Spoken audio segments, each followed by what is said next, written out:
இப்போ அந்த ஹெல்த்தியான கொழுக்கட்டை பண்ணுறதுக்காக நான் வந்து 1 கப்பு ராகி ஃப்ளோர் எடுத்துருக்கிறேன், கேழ்வரகு மாவு.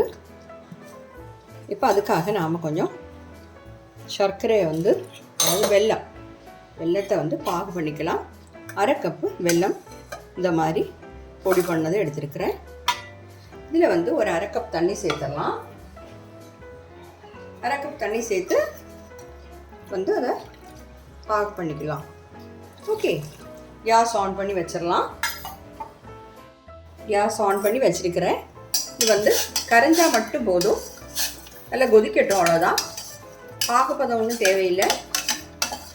நல்லா கரைஞ்சதுக்கப்புறம் நம்ம வடிகட்டி எடுத்துடலாம், ஏன்னா அதில் வந்து தூசியெல்லாம் இருக்கும். ஓகே, பாருங்கள், நல்லா கொதிச்சிருச்சு, நல்லா கரைஞ்சிடுச்சு வெள்ளம் எல்லாம். நம்ம இதை வந்து ஃபில்ட்ரு பண்ணி வச்சுக்கலாம். பாருங்கள், இது இப்போ ஃபில்ட்ரு பண்ணி வச்சிடலாம். அதில் தூசியெல்லாம் இருந்தால் வந்துடும். இப்போ இருக்கட்டும். அதுக்காக நான் ஒரு கடாய் வந்து சுடு பண்ண வச்சுருக்கிறேன். இந்த ராகி ஃப்ளோரை இதில் போட்டுடலாம். இது வந்து நல்லா சூடு பண்ணணும், மீடியம் ஃப்ளேமில் வச்சுக்கோங்க.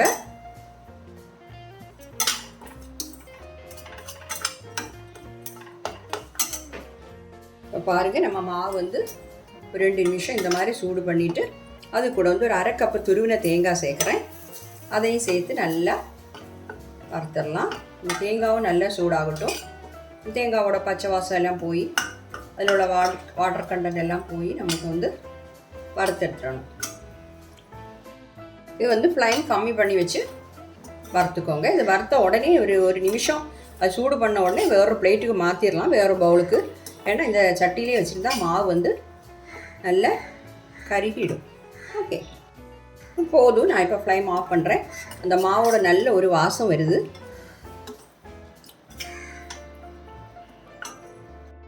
இந்த மாதிரி ஒரு பவுலுக்கு மாற்றி ஆற வச்சுருக்கிறேன். கொஞ்சம் ஆறட்டும்.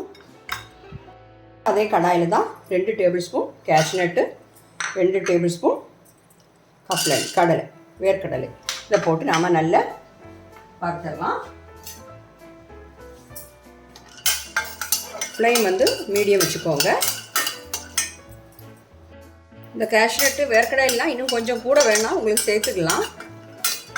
இதோட கலர் வந்து லேசாக மாறி வரும்போது நம்ம ஃப்ளேம் ஆஃப் பண்ணிடலாம். நம்ம 1 கப்பு மாவு தான் எடுத்துருக்குறோம், அதனால் இது கொஞ்சம் கரெக்டாக தான் இருக்கும்.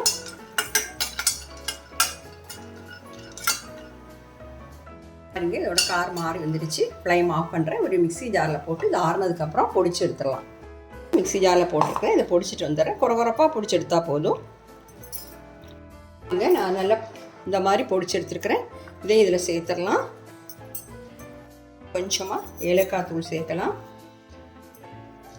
ஒரு 1/4 டீஸ்பூன் போதும். அதையும் சேர்த்துட்டேன். இப்போ நாம் இதில் எடுத்து வச்சுருக்கக்கூடிய அந்த வெள்ளைப்பாகு இருக்கே, அதை வந்து இதில் சேர்த்துடலாம். கொஞ்சம் கொஞ்சமாக சேர்க்கணும். எல்லாமே கிளறி விட்டுட்டு சேர்ப்போம். இதில் வந்து ஒரு 2 பிஞ்சு சால்ட்டு சேர்த்துக்கலாம். 2 பிஞ்சு சேர்த்தா போதும், நிறைய சால்ட்டு தேவையில்லை. பாருங்கள், இவ்வளோ சேர்த்துருக்குறேன். இப்போ எல்லாத்தையுமா கிளறிட்டு நம்ம வந்து இந்த வெள்ளைப்பாகை கொஞ்சம் கொஞ்சமாக சேர்த்து நல்லா மிக்ஸ் பண்ணிடலாம்.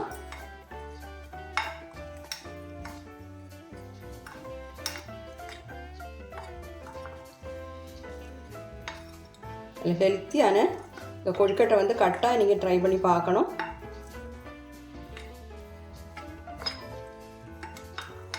நம்ம கையில் உருட்டுற பதத்துக்கு வரும்போது நம்ம வந்து வெள்ளைப்பாகு சேர்க்குறத ஸ்டாப் பண்ணிட வேண்டியதுதான். வந்து நான் 1 டீஸ்பூன் நெய் சேர்க்குறேன். 1 டீஸ்பூன் தான் சேர்த்துருக்குறேன்.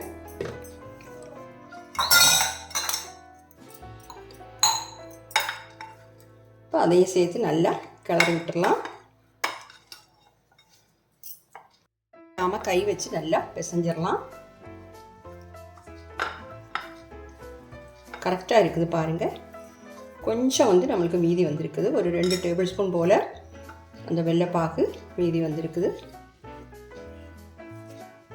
நம்ம 1/2 டம்ளர் தண்ணி சேர்த்தோம். 1/2 கப் வெல்லத்துக்கு 1/2 கப்பு தண்ணி சேர்த்தோம். அதை விட 2 டீஸ்பூன் கம்மியாக நீங்கள் சேர்த்தாலும் போதும். பாருங்கள், நல்லா பிசைஞ்சிட்டோம் எல்லாமே சேர்த்து.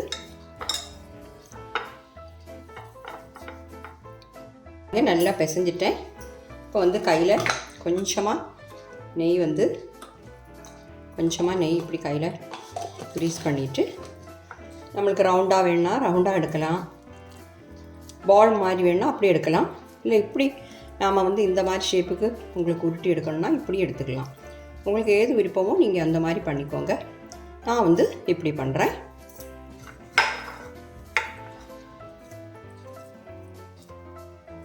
ரொம்ப ஈஸியாக பண்ணிடுறோம் செய்தாலும், ஆனால் நல்ல ஹெல்த்தியானதும் கூட. பாருங்கள், நான் இந்த மாதிரி எல்லாத்தையுமே பண்ணி வச்சிட்றேன். நான் எல்லாமே இப்படி பண்ணி வச்சுட்டேன். இப்போ வந்து இவ்வளோ நம்மளுக்கு ஒரு 8 எண்ணெய் கிடச்சிருக்கு 1 கப்பு ராகி ஃப்ளோர் எடுத்ததுக்கு. ஓகே, உங்களுக்கு எவ்வளோ தேவையோ அதுக்கு அளவாக எடுத்துக்கோங்க. டீ டைம் ஸ்நாக்ஸாகவும் சாப்பிட்லாம், இல்லை டின்னருக்கும் சாப்பிட்லாம், பிரேக்ஃபாஸ்ட்டுக்கும் சாப்பிட்லாம். ரொம்ப அருமையாக இருக்கும். இதை வந்து நாம் இனி வேக வைக்கணும். இப்போ வந்து நான் இந்த ஸ்டீமரில் கொஞ்சம் தண்ணி விட்டு வச்சுருக்கிறேன். இப்போ வந்து நாம் இதை ஸ்டீம் பண்ணி எடுக்கணும்.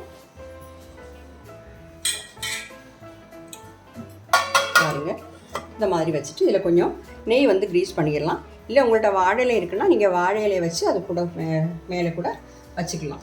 இப்போ நம்மளுக்கு எல்லாருக்குமே வாழை இலை கிடைக்கிறதுக்கு வழி இல்லை, அதனால் கொஞ்சமாக நெய் எல்லா இடம் போட்டுட்டு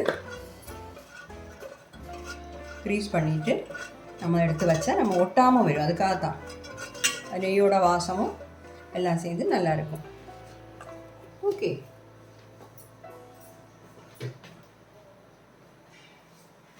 நான் வந்து கொஞ்சம் பெரிய சைஸாக தான் வச்சுருக்கிறேன், அதனால் இவ்வளோ தான் கிடச்சிருக்குது. கொஞ்சம் கூட சின்ன சைஸாக வச்சா உங்களுக்கு இன்னும் 2-3 நம்பர் கூட கிடைக்கும்.